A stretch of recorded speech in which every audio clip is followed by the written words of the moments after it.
નમસ્કાર દર્શક મિત્રો, વિડીયોમાં તમારું સ્વાગત છે। રાજ્યમાં માર્ગ અકસ્માતના બનાવોમાં સતત વધારો થયો છે। તાજેતરમાં જ નડિયાદ નજીક કાર અને ટેલર વચ્ચે સર્જાયેલા ગમખ્વાર અકસ્માતમાં 10ના કરુણ મોતની ઘટના હજુ ભૂલાઈ નથી। દરમિયાન દાહોદમાં માર્ગ અકસ્માતની વધુ એક ઘટના સામે આવી છે।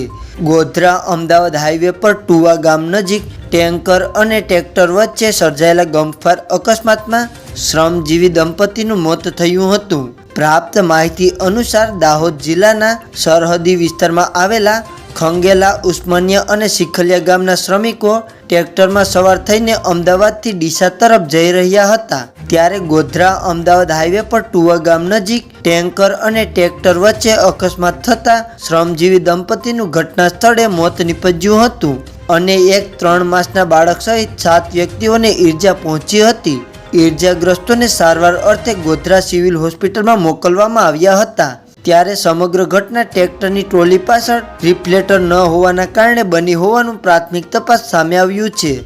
માર્ગ અકસ્માતની જાણ થતાં ઉચ્ચ અધિકારીઓ સહિતનો પોલીસ કાફલો તાત્કાલિક સ્થળ પર દોડી ગયો હતો તેમજ બચાવ કામગીરી હાથ ધરીને ઘાયલોને તાત્કાલિક હોસ્પિટલ મોકલી આપ્યા હતા।